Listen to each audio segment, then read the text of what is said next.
have something that I want to share with you today that has encouraged me in my life so much and so many times.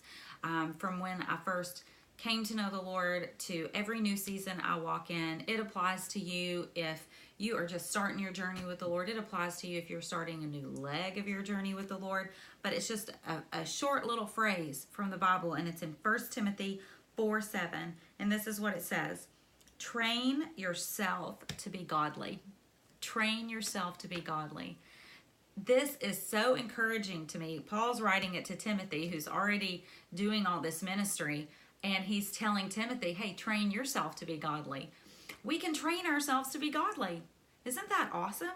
You know, some of us walk into this Christian journey and we think that everybody knows more than we do, that everyone else has already somehow magically figured this whole thing out, and we're the duds, right? We're the ones who haven't gotten everything. That's just not true. Think of it like this.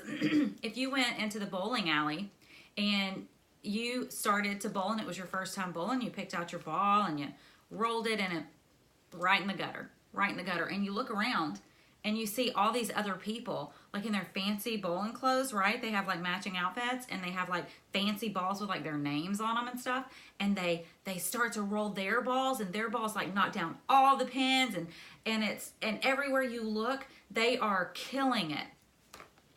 You didn't realize you walked in on a bowling league.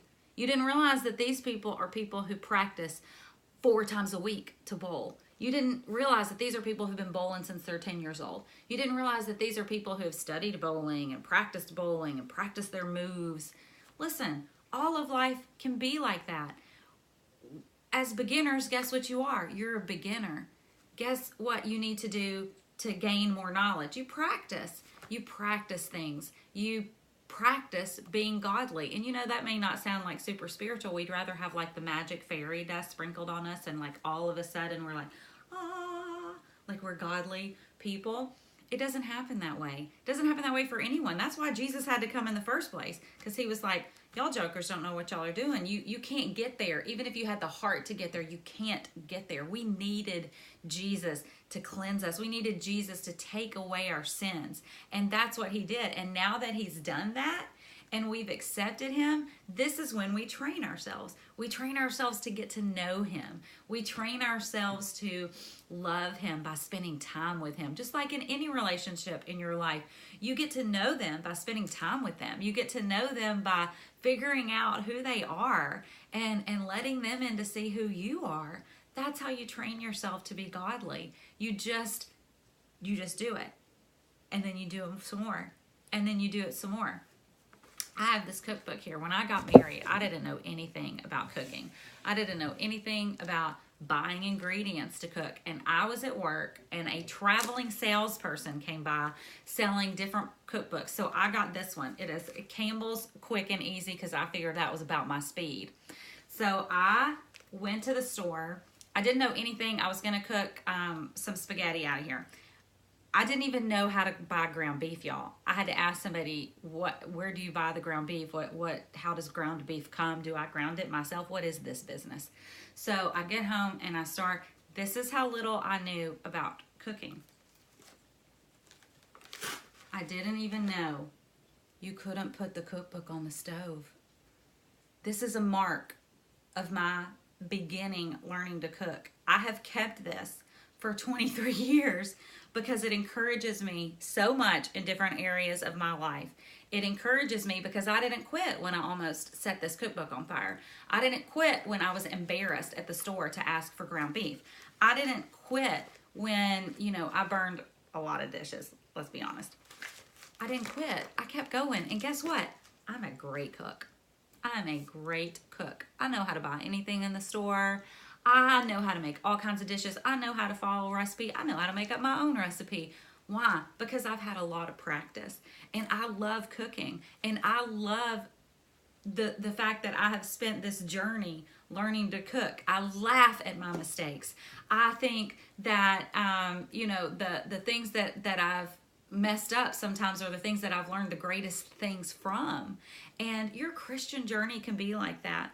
Training yourselves to be godly is not something you have to pull your bootstraps up and do by yourself.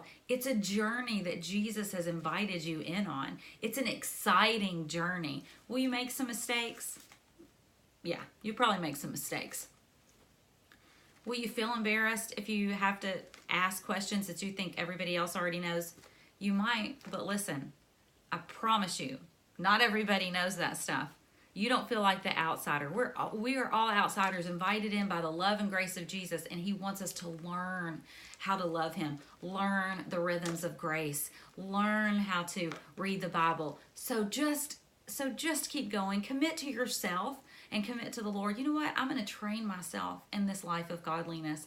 I'm going to exercise myself in these areas so that I will become so delighted in them, and I will become such a person that can teach others how to do it, how to love Jesus. I think that you can do that, and I just want to encourage you today. Train yourself to be godly.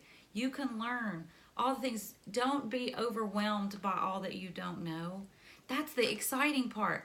There's so much more about Jesus that you can learn, and every bit of it is exciting. Every bit of it is wonderful. Every bit of it is so beautiful, and it will only enhance your life. So this training exercise that we'll be a part of till the day we die, by the way, is a beautiful, exciting adventure, and you want to be a part of it. So I hope that you take that word to heart. I hope that you get excited about learning about God and learning how to follow Christ throughout all the days of your life. I love you all.